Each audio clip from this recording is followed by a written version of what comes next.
Bien-aimés, que Dieu vous bénisse. J'espère que vous allez bien.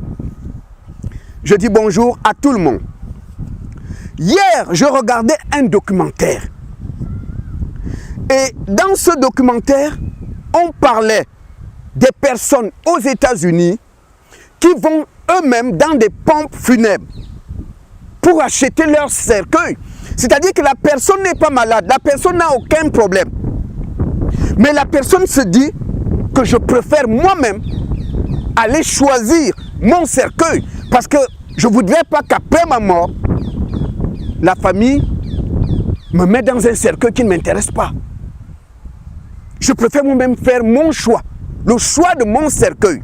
Et ces personnes vont en même temps dans les églises catholiques, protestantes, régler eux-mêmes les frais de leur messe de requiem. Il règle les messes de requiem, il a lui-même fait le choix de son cercueil, il est tranquille. Maintenant, il mène sa vie comme il veut. Bien-aimés, on est dans un monde à l'envers.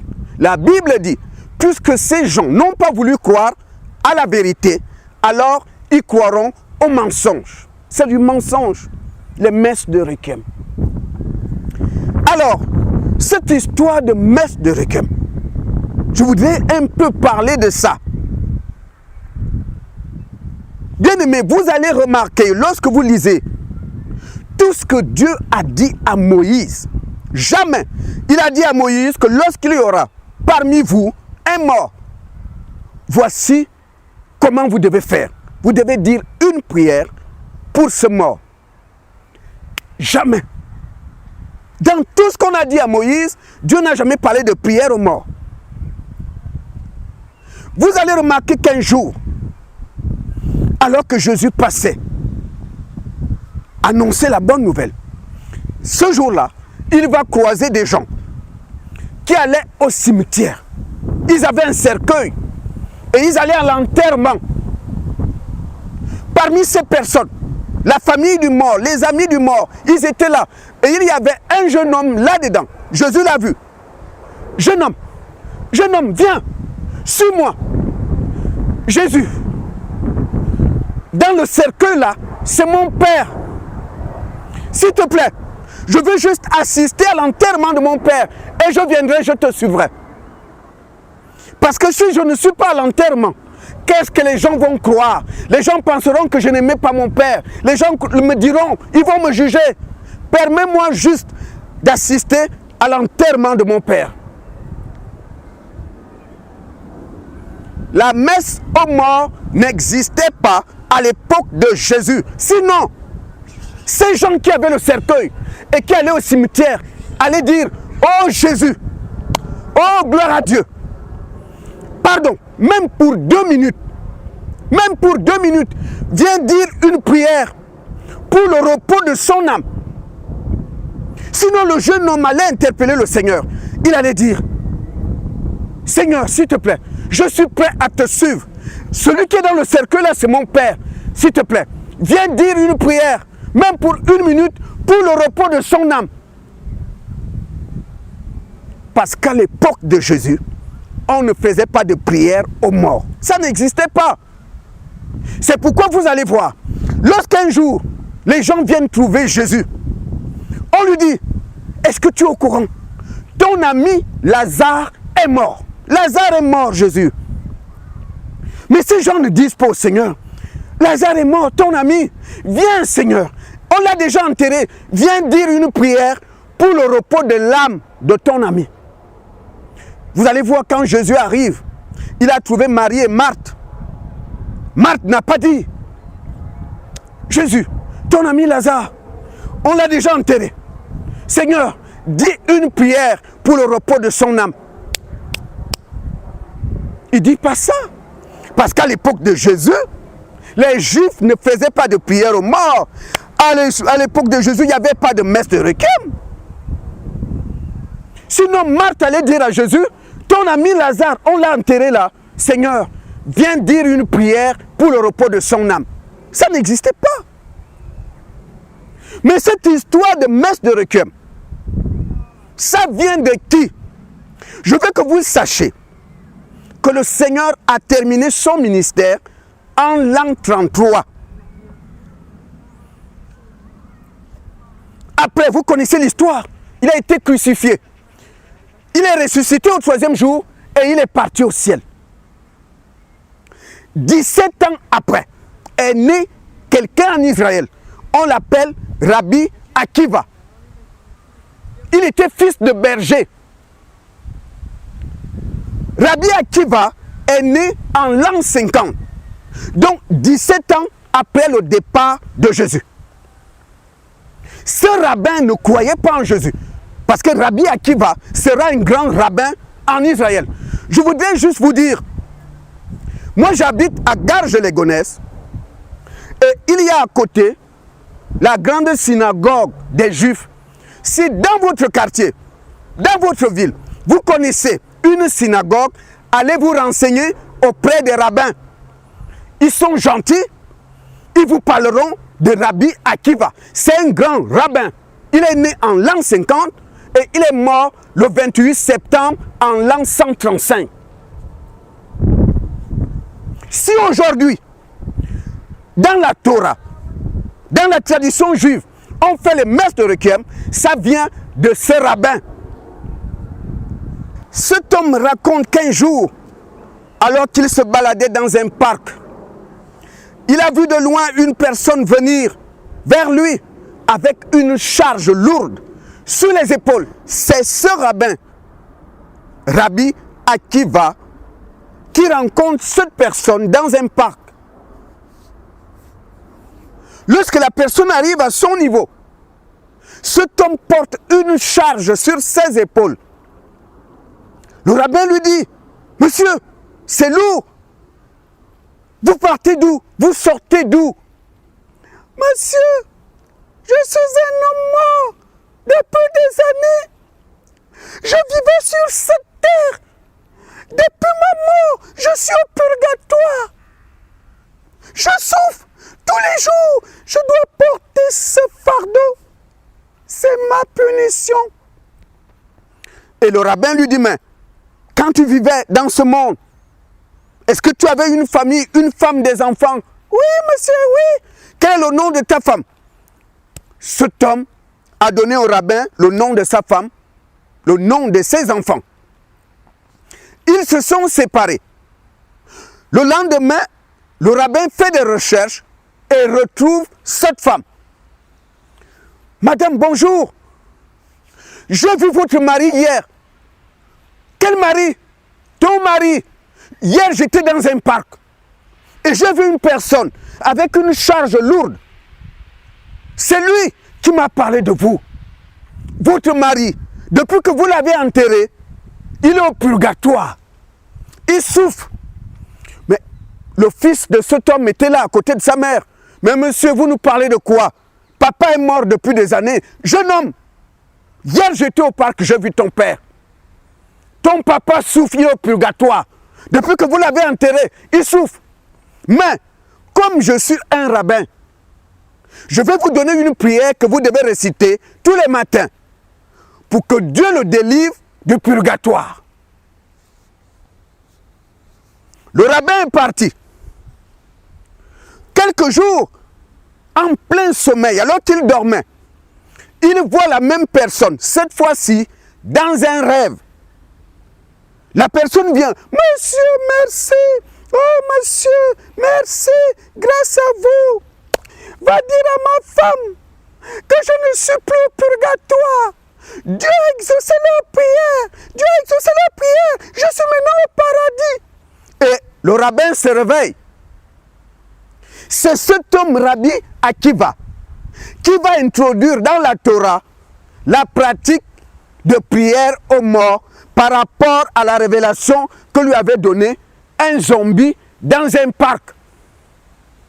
Vous vous rendez compte? Donc la prière aux morts vient de là. C'est ça le purgatoire. Ça a été révélé au rabbin Rabbi Akiva par un zombie, un revenant, un fantôme, je ne sais pas quel nom utiliser, en fait par l'esprit des morts. Je veux que vous sachiez que Rabbi Akiva ne croyait pas que Jésus est le Messie. Il est né en l'an 50 après Jésus. Donc entre le départ de Jésus et la naissance de ce rabbin, il y a 17 ans qui les séparent.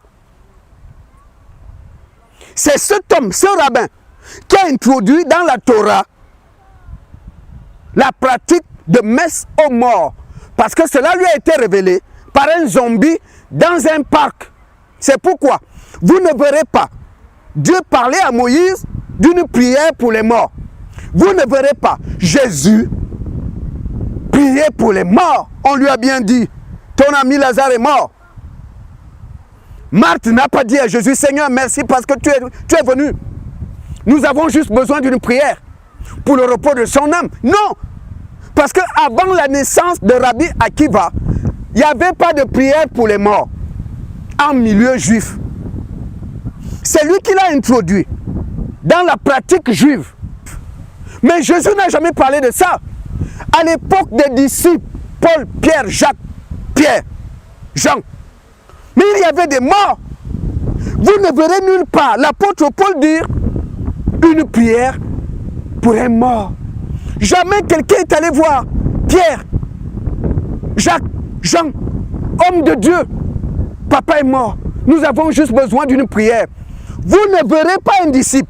Vous pouvez lire Jacques, l'apôtre Paul, Pierre, Jean. Vous pouvez lire tout ce qu'ils ont écrit. Jamais ils ont parlé d'une prière pour un mort. Parce qu'à l'époque de Jésus et avant, les Juifs ne faisaient pas de prière aux morts. C'est important à savoir.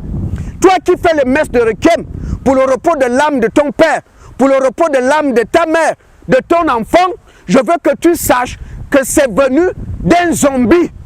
Dieu n'a jamais parlé de ça. Jésus n'a jamais parlé de ça. C'est un mort, un fantôme, un revenant qui a révélé cela à un homme, un rabbin juif, Rabbi Akiva. Et c'est lui qui l'a introduit dans la tradition juive et les religions du monde ont pris cela des juifs. Dieu ne connaît pas ça. Toi qui fais ça, tu perds ton temps. Parce que quand tu vas ouvrir ta Bible, tu vas lire Apocalypse au chapitre 22. Dieu a dit aux hommes, je ne vous permets pas d'ajouter quoi que ce soit à ma parole. Et je ne vous permets pas d'enlever quoi que ce soit à ma parole. Messe de requiem, purgatoire, ça a été rajouté par Rabbi Akiva. Akiva ne croyait pas en Jésus, comme tous les rabbins. Mais il préfère croire à la parole des morts. Donc, les messes de requiem viennent de cet homme. Donc, toi qui fais cela, il faut que tu saches, quel que soit l'argent que tu vas dépenser pour tes messes de requiem, ça n'a aucune valeur aux yeux de Dieu, parce que Dieu ne connaît pas ça. Dieu ne l'a jamais dit. L'apôtre Paul a dit, si quelqu'un vient vous prêcher un évangile qui est différent de l'évangile de Jésus, qu'il soit anathème. Jésus est la vérité. Le chemin est la vie. Jésus a tout dit. Il ne nous a rien caché. Si le purgatoire, si la messe de requiem avait de la valeur aux yeux de Dieu, Jésus devait en parler. Parce qu'il nous a tout dit. Il n'a rien caché aux hommes. Jésus ne nous parle pas de ça. Et un homme raconte qu'il a croisé un mort dans un parc. Et le monde entier croit à ça. Si Rabbi Akiva croyait vraiment en Jésus, il allait rejeter ça. Il allait dire à cet homme, je suis désolé. Jésus-Christ, mon maître, n'a jamais parlé de purgatoire. Mais comme il ne croyait pas en Jésus, la Bible dit quoi? Comme ils n'ont pas voulu croire à la vérité, ils vont croire au mensonge. C'est un mensonge. Dieu ne connaît pas ça. Et Dieu ne connaît pas ça. Donc toi qui achètes ton cercueil, tu le mets chez toi, tu es allé payer pour ta messe de requiem, pour le repos de ton âme, tu perds ton temps. Tu feras mieux de donner ton cœur à Jésus et de suivre Jésus. Parce qu'après la mort, c'est trop tard. Quand tu vas découvrir devant que ta messe de requiem ne sert à rien, tu ne pourras plus revenir en arrière pour accepter Jésus ici. Ton corps sera déjà pourri. Quand je vois des gens acheter des cercueils qui coûtent cher. La tombe est en marbre. On met des croix, parfois en argent, en or. Ça n'a aucune validité. Ça, c'est la terre. Le corps, c'est la terre qui retourne à la terre. La terre retourne à la terre. Celui-là, on peut le jeter partout, il ne sert plus à rien. Ce n'est qu'une enveloppe. Quand tu es sur terre, tu es dans cette enveloppe. C'est la terre qui retourne à la terre, celui-là. Pourquoi dépenser tant d'argent pour le cercueil qui ne sert à rien? Parce que celui-là retourne à la terre.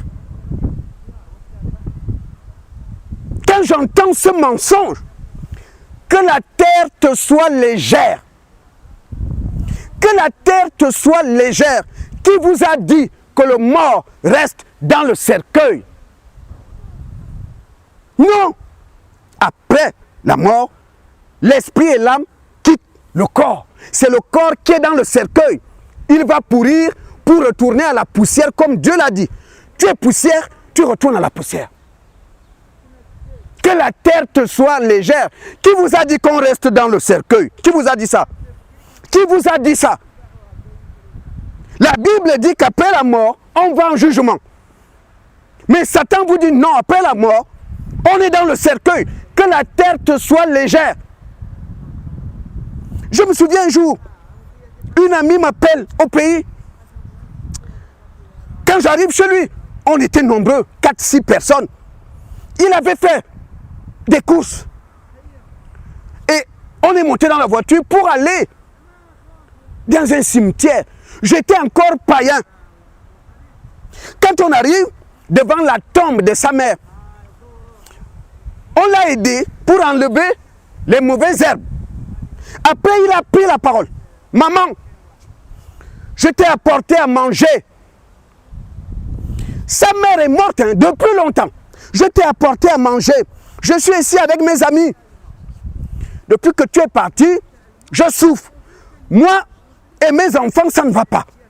Ma femme veut divorcer. Oh maman, depuis que tu es parti, la famille est divisée. Maman, fais quelque chose. Viens agir. Viens nous bénir. Qui vous a dit que les morts sont dans le cercueil? C'est celui-là, le corps qui est poussière, c'est lui qui retourne à la poussière. Quand tu vas dépenser des millions pour un cercueil en or, tu gaspilles, tu jettes l'argent dans la poubelle. Moi, j'ai l'habitude de dire, bien aimé, si Dieu me prend, mettez-moi dans un carton, vous faites un trou, vous me mettez là. Ne dépensez pas de l'argent pour rien, parce que celui-là retourne à la poussière. Je ne suis plus dedans. Pourquoi vous allez dépenser votre argent? Bien aimé, Marthe n'a pas dit à Jésus, ton ami Lazare, Seigneur, si tu étais là, on l'a enterré là. Maintenant qu'il est mort, Seigneur, fais une messe, fais une prière pour le repos de son âme. Parce que les Juifs ne connaissaient pas ça. Personne en Israël priait pour les morts. Il a fallu la naissance d'un rabbin. C'est lui qui raconte qu'il a croisé un mort.